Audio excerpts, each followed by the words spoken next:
Isang mapagpalang araw na naman mga kababayan at dito na naman po ang inyong lingkod, Expat Update at pag-update na naman tayo. Dito tayo, medyo late na ito pero kasama pa rin siyempre sa mga issue na ating tinututukan. Ah, Dito tayo kay Attorney Vic Rodriguez. Siya ito sa mga magaling na abogado na sana ay napabayaan natin na sana may katuwang itong si Senator Marcoleta diyan sa sa Senado. Kaso hindi siya pinalad. Pero andiyan pa naman ang 2028. Attorney Vic, 2028 is waving. Ika nga, isang malaking pagbubukas para sa iyo sa Senado. Nanawa ay makamtan natin dahil sa mga nangyayari ngayon, lalong-lalo na ngayon, kailangan talaga ng mga katuwang ni Senator Marcoleta. Na hindi lang siya yung mga bubanat kasi sa ilang committee dyan, kailangan ka rin sa mga ibang committee. Hindi lang si Senator Marcoleta para sa susunod hindi lang siya ang tututukan natin sa mga iba't ibang issues ng nangyayari sa Pilipinas. So, pasok, attorney. Mula pala dito sa DZAR, SMNI, Manila. Yeah, SMNI.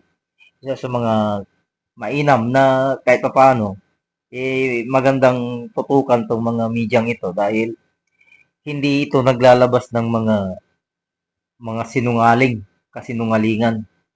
O, sige, pasok. At saka isa pa, hindi nababayaran. Na sana ipagpatuloy nila ito para kahit pa paano meron pa rin tayong source na hindi yung mga patas. Baga. So, pasok. Sa issue po ng korupsyon, yung paglabas po ni former Congressman Zaldi Co. Ano po ang nakikita nyo po rito? Marami ding kumo-question sa kanya, no? Yung integridad niya, ganun din. Same as sa lahat po ng mga naglalabas din ng mga information, lalo na pag na-mention itong mga big fishes, no? Kumbaga yung mga malalaking personalidad, ang nangyayari po agad po siyang sinisiraan at kumbaga nandun na yung pagpuna agad sa kanya mga testimonya. Pero naglunsad ang gobyerno natin po, attorney, ng isumbong sa Pangulo. Nagsumbong po ang isa sa mga Pilipino, sa katauhan ni former Congressman Zaldico, at ganun ba yung treatment doon sa mga sumbong na yun? Attorney, ano nakikita nyo rito? Okay. Si Saldico, at tingin ko nagkakasundo tayo rito, Jade at Atmar, at yung mga milyon-milyon yung ninyong taga-subaybay. Si Saldico, nagkakasundo tayo, hindi santo. Hindi santo yan. Yung paglabas niya, hindi ibig sabihin absuelto. Pero legally, yung impact ng kanyang paglabas, sinasabi lang legally, ang tingin ko rito, hindi ako ang most guilty. At hindi nila pwedeng sabihin incredible source si Saldi. Bakit? Bata nila yan eh. 3 taon mong chairman ng Appropriations, the most powerful committee in the House of Representatives. Ngayong tinalikuran ka dahil you really, they throw him under the bus. Siguro na-realize ng tao na teka muna, ako na lang nalaglag dito, sasabihin ko na yung totoo. Meron siya mga pinapakitang larawan eh. Yung mga larawang sinasabi niya, parehong-pareho ng pagsasalarawan ni Marine Sergeant Orly Gutesa. Yung mga maleta na merong ano yung tawag sa maliit na papel, stick-on or something na papel, hindi ba, na merong halaga kung magkano kada maleta. Parehas na parehas nagtutugma eh. At imbis na sabihin niyang sinungaling si Orly, si Sargento Orly Gutesa, sinabi niya tama lahat ang pinagsasabi noon. So meron nang nagko-corroborate na agad eh. Hindi mo pwedeng sabihin hindi credible witness yan. Sinong credible? Kayo lang? Kayo nga ang ugat ng korupsyong ito. Hindi ba? Nung January 2025, nagsampa kami ng kaso ni Congressman Sid Ungab to question the unconstitutional, invalid, criminal 2025 national budget. Ano naging tugon nila? Inaral yan ng masusi ng Pangulo at ng kanyang economic team, ng economic managers niya. At binasa kada pahina, around 4,000 pages at wala raw mali. At ngayon, nung naiipit na, inunahan na niya. At least inunahan niya sa mga kaalyado niya sa Kongreso. Hindi niya akalain siguro na magkakabuhol-buhol na. O di pati yung mga alyado niya, linalaglag na niya. Opo, kabilang po kayo si Congressman na Isidro Ungab, pati na rin si iba pa, no? Sa nag-question po dito sa 2025 national budget. Ang tanongan natin, last May sana, even before pa ang May, no, magkakaroon ng oral arguments po dito, pero parang wala na ang nangyari po, attorney, no? Nasa halos matapos na yung taong kasalukuyan, baka nagastos na nga yung pera for 2025, hindi pa nagkakaroon ng kasagutan dito ang Korte Suprema. Doon po sa mga inilabas na resibo ni former Congressman Zaldico, nagtutugma po ba ito? Lalo na doon sa sinasabi niya na mga insertions. Doon po sa nakita niyo pong mga dokumento po dito sa 2025 National Budget, Attorney. Tugma eh. In fact, I hope napanood yun ng ating mga miyembro ng kataas-taasang hukuman. Alam mo, hinug na hinug ng madesisyonan yung kasong yan. And not only that, I think na-desisyonan na rin nila yung nauna pang kaso, yung patungkol sa 60 billion na kinuha ng Marcos Jr. administration mula PhilHealth. Tapos na yun eh. At least yun, nakapag-oral argument, may yung decision na yun long overdue. Dapat yun ilabas na. At ganun din yung ating kasong i-file. Tama kayo, nag-unang nagtakda ng 3 araw, April 1, 2, and 3 for oral argument. Ito ay hindi natuloy, ginawa daw ng May 19, pagdating ng May 19, may notice na naman na ito ay canceled or suspended indefinitely. Wala na yun. At tayo patapos ng taon, wala pa rin nangyayari. Sana naman, umaksyon ng ating Korte Suprema. Opo, and dito po, ito pong question din na medyo matagal, no? Marami na rin medyo marami na rin pong pending sa Korte Suprema na hindi pa nasasagutan. Kumbaga, kung hindi ito magkakaroon po ba ng desisyon, maaring magbigay pa rin ito ng go signal doon sa mga korap na patuloy sa pagiging corrupt, no? Lately lang merong mga information na may nagtangka na magsingit na naman doon sa 2026 budget at sinasabing naagapan nila, attorney. Tama yun. At ako, panatag ako, sabi ko nga, ibang-iba ang nagiging itsura ng 20th Congress kung ihahalin tulad mo nung 19th Congress. Nung 19th Congress with impunity At least ngayon, mas higit marami yung nagsasalita, whether magkakasama or independyente, nagbabantay. And as long as nandyan ang isang Congressman Sid Ungab, nagbabantay yun, magbabantay yun. At pag nakakita yun ng similar violation kagaya ng ginawa nila dito sa unconstitutional and criminal 2025 national budget, asahan ninyo, magsasampa uli kami ng kaso sa Korte Suprema ditong darating na taon to question again should there be any unconstitutional provisions in the proposed 2026 national budget, including yung mga nakatago sa unprogrammed appropriations. Opo.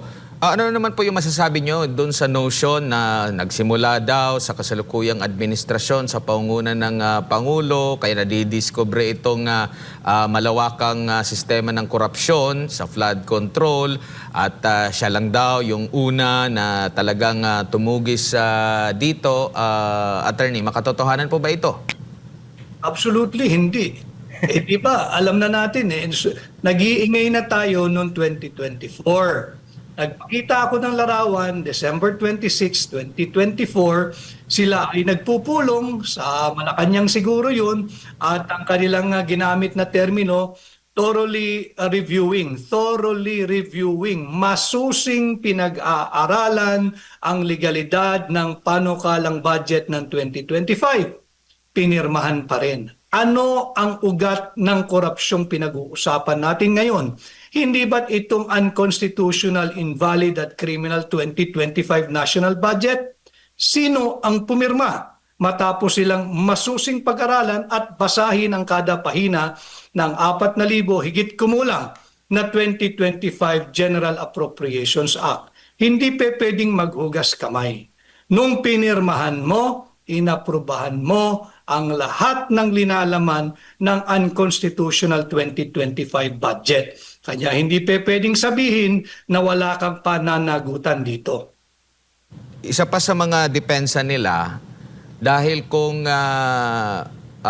sangkot ang Pangulo dito, yung executive, bakit pa raw na doon sa BICAM isiningit yung gusto ng Pangulo, bakit hindi na lang daw doon sa NEP kung meron man siyang gusto. At isa pa, sa kanilang depensa rito, doon sa involvement ng Pangulo is nag-veto nga siya ng ilang line items doon na bilyong-bilyong pisong halaga, attorney.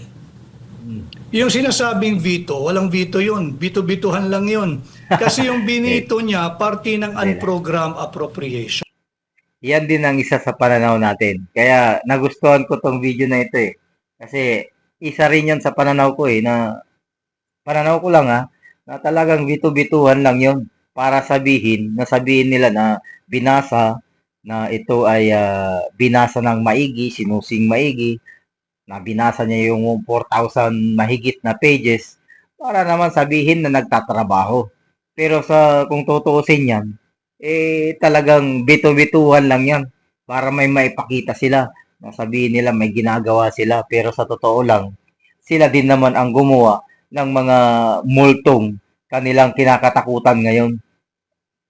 Yung unprogrammed appropriations, maaari mo lamang gamitin yan kung merong excess or sobrang koleksyon ng buwis, Tama. kung merong bagong buwis na pagkukuhaan o dili kaya ay may bagong utang o pagkakautangan. Diyan lamang yan. So yung vinito mo, wala yon, paper veto lamang yon, sa papel mo lamang vinito yon. Bakit tinira sa Bicameral Conference Committee yung BICAM, hindi Isa rin doon ito. sa NEP? Kasi alam ninyo, yung proseso ng pagsusumiti ng panukalang budget through the National Expenditure Program, meron yan yung BESF, yung source of funding. Di ba? Nakalagay doon. At nandoon din dadaan yan sa DBCC. And I think and I believe in him, kaya hanggat nandiyan si RC Balisacan, si Secretary RC Balisacan na nagbabantay at nagmamatsyag, hindi rin siya papayag na magkaroon ng sobrang daming insertions. Kaya inilusot yan doon sa Bicameral Conference Committee report dahil pagdating dyan, hindi na naman nila binabasa yan eh. Di ba nung una naming ibinunyag yan, ang kanilang depensa agad? Walang blanco doon, walang blanco sa Bicameral Conference Committee report. Nung aming pinakita yung mga pruweba, anong next defense nila? Hindi, kasalanan niya ng mga staff namin na napapabilang sa technical working group ng mga empleyado ng Senado at mababang kapulungan. Di ba't ka walang hiyaan yun? Nung naipit ka na, ikaw pumirma, ituturo mo. Yung mga ordinaryong manggagawa ng Senado at ng House of Representatives na ang tanging kasalanan lamang ay bahagi sila ng technical working group. Kanya dapat bantayan itong ginagawang pagpasa ng 2026 national budget. Opo. Attorney, sinasabi po ni Senator Ping Lacson na ginagamit lamang daw yung pangalan ni Pangulong Bongbong Marcos Jr. ng dalawang USEC o undersecretaries para po doon sa sinabi po ni Zaldico na 100 billion pesos na insertion sa 2025 budget. Ano ho ba ang inyong masasabi dito? Kung presidente ka, pinalulusutan ka ng 100 bilyong piso ng mga tao mo, then you don't deserve to stay a minute longer in your office as the president. Inayari ka ng USEC mo? Inayari ka ng district engineer lamang? Inayari ka ng regional director lamang ng DPWH? Come on! Hindi naman tayo pinanganak kanina lamang alas 7 ng umaga. Alam natin lahat ng nangyayari dyan. At Tama. mahirap naman na ikaw ang pinuno ng Senate Blue Ribbon Committee. Ikaw rin ang nag-aabogado sa Pangulo. Yun nga po, may conflict, may problema tayo ba doon, attorney? Dahil parang nakikita ng taong bayan na yung Senado o yung isang senador pa ang nagdedepensa, parang tagapagsalita ng Pangulo since ang issue is nasa ehekutibo. Tama yun, dapat manahimik na lang. Maaring supporter ka o aliado ka siguro ni Pangulong Marcos bilang senador, quiet ka na lang. Bakit? Chairman ka ng Blue Ribbon eh. Let the executive department, those who belong to the executive department, yung mga nasa, ang laki-laki ng tanggapan ng Pangulo eh. Ang dami-daming empleyadong pwede magsalita on his behalf. Hayaan nyo sila magtanggol. Pero kayo dito, sa yung mga supposedly nag-iimbestiga nitong napakalawak na korupsyon, wag naman kayong mag-aabogado para doon sa mga taong kung saan patungo ang investigasyon. Malaswa masyado eh. Hindi tatanggapin ng Pilipino. Talagang Opo, totoo. yung dalawang undersecretaries po niyan, yung Department of Education Undersecretary si Yusek Olaivar at itong PLLO Undersecretary na si Adrian Bersamin, pareho pong nagbitiw na sa pwesto. Kasunod din ang pagbibitiw ni Executive Secretary Lucas Bersamin, kamag-anak po daw ito ni Adrian Bersamin, at Budget Secretary Amena Pangandaman. Itong pagbibitiw po ba nila ay ibig sabihin wala na po silang, hindi na po pwede silang papanagutin, hinggil nga po dito sa mga isyong ipinupukol laban po sa kanila? Legally, no. Liable pa rin sila. Matagal ko nang sinasabi, pagpaliwanagin si Amina Pangandaman ng DBM at itong si Trigib Olaivar, yung USEC ng DepEd. Dahil nga meron silang sweetheart deal na isara nila yung 2.85 billion nang ganon-ganon lang. At ang kinaladkad ng Trigib Olaivar ay yung tanggapan ng Pangulo through the Office of the Executive Secretary. Samantalang ang ang tanggapan niya ay DepEd. Ang layo naman, ang tapang naman, sinong nasa likod nito? Lumabas yung pangalan ng Yusek Bersamin ba? Adrian. Hindi naman din kaya gumawa mag-isa nun. May mga kasama pa yan. Hanggang ASEC level siguro may kasabwat yan. Kinakailangan maungkat yan at mailabas lahat mapangalanan. So ibig sabihin nito, attorney, nayanig ang Malacanang doon sa naging pasabog, revelasyon ni Zaldico kaugnay po dito sa corruption issue ng pamahalaan, lalo na't kabilang po sa mga nabanggit nga niya itong si Pangulong Bongbong Marcos Jr. at ang dahilan, ang timing ng pagbibitiw nitong kanyang mga cabinet secretaries, ayun na po yung nangyari sa kanila. Yes, I can see that na talaga yung paglabas niya, malaki yung impact. But even before lumabas yung Saldico, nandoon na sa affidavit nung Yusek Robert Bernardo. Binanggit na yan yung Trigib Olaivar, yung Office of the Executive Secretary, yung 2.85 billion, yung 15% na kickback na amounting to more or less 500 million pesos. Manghang-mangha na yung tao sa halaga 2.85 billion. Na small time pala yung Trigib Olaivar at yung Office of the Executive Secretary dahil base doon sa pahayag ni Saldico, 100 billion at 25 billion. Ang kanyang itinuturo ay si Bongbong Marcos. So ito talaga napakalawak ng korupsyon. Nakakaya even yung Pangulo ng South Korea, di ba? Binawi yung kanilang pautang na 28.8 or 28.5 billion in pesos dahil sa dalawang kadahilanan. Massive corruption and looting of public funds. Nakakahiya yun. Mismong Pangulo ng South Korea ang nagpahayag niyan. Attorney, can the President survive sa lahat po ng mga nangyayari ngayon na laban po sa kanyang administrasyon at kasunod na rin ng mga panawagan na Marcos resign nga at the same time dun sa pahayag ni Senator Amy Marcos kung 3 dekada ngang nanungkulan ang kanyang ama, si Marcos Sr., 3 taon lang ba ang hangganan itong si Pangulong Bongbong Marcos Jr.? Napakabigat na katanungan, pero ang malinaw dito, meron tayong crisis in leadership. Paano ito matutugunan? Unang-una, kinakailangan muna may humility at acceptance. Ayaw tanggapin na may problema . Kaya pag may nagsasalita at nagpapahayag ng mga legitimate dissent or legitimate dissenter, tatakutin sedition, inciting to sedition, destabilizer. Ulitin ko corruption is destabilization. Drug addiction is destabilization. Nakaka-destabilize talaga yan. Kahit kayo dyan sa inyong stasyon. Pagka may issue ng korupsyon, ang namumuno diyan, ang moral ng lahat ng tao mababa. Bakit? May korupsyon sa mataas na antas, tapos yung aming sahod hindi man lang mabigyan ng karampatang umento. So magkakaroon talaga ng instability ang pamunuan ng kahit na sino. Yung corruption talagang it will cause instability. Dapat yan harapin. Dapat yan tanggapin na may problema. At dapat yan yung totoong at agarang aksyon. Hindi pwedeng takipan ng kanya-kanyang kampon. Right. Attorney, siguro huling mensahe at paalala po ninyo muli sa ating mga kababayan na nunood po ngayon sa inyo. Maraming salamat sa pagkakataon sa ating mga kababayan. Patuloy ho kayong magpahayag ng inyong mga hinaing na lehitimo sa pamahalaan. Wala pong seditious doon, hindi po destabilization yun. Yun po ay nakaukit, nakasulat at may garansya sa ating saligang batas.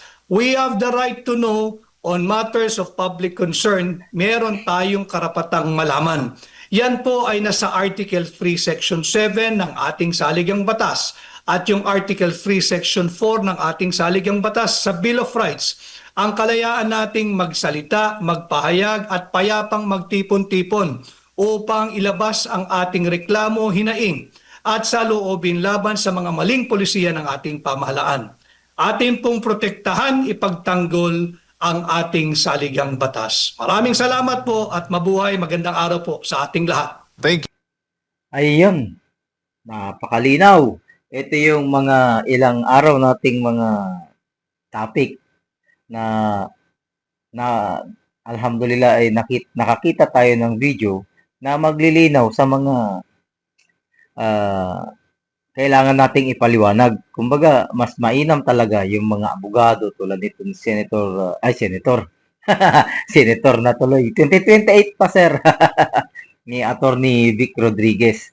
Na naway, suportahan natin ito.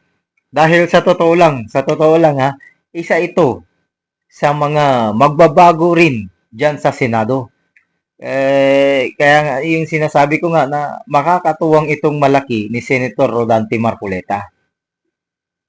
Na talagang pag ito lumabas ulit ito sa 2028 na kahit araw-arawin natin dito sa kanyang pangangampanya ang Attorney Vic Rodriguez. Kasama dyan yung mga lineup ng PDP laban na hanggang ngayon ipinaglalaban pa rin nila yung kanilang yung mayroon silang motion tungkol doon sa kanilang ewan ko kung nakuha na yung about sa manual counting. Alam ko pinaburan sila doon Kaso hindi yata kaya hindi yata nauusad kumbaga. Nawa naman ay bumilis-bilis ng konti ang ating Supreme Court. Lalong na sa mga dahil napakabilis ng mga ngayon. Yung ng mga issue. Hindi tulad noon, yan sinasabi ko nga palagi na bago mangyari ang isang bagay, bago mo madiskubre ang isang bagay, it takes weeks, it takes 2 weeks, mga ganyan, buwan pa minsan bago mo makita. Ngayon, on the spot, dahil sa teknolohiya, dahil sa mga dito sa YouTube, minsan marami pa nga itong mga netizen natin talagang napakagaling magbusisi ng mga ebidensya, lalong-lalo diyan sa Facebook. Nako po, talagang mas mainam talaga may ma-action na dito. Dahil hindi na biro ito. Kumbaga, yung gobyerno nga, hindi ang taong nagdi-destabilize sa kanya Yung gobyerno mismo nagdi-destabilize ng kanyang sarili.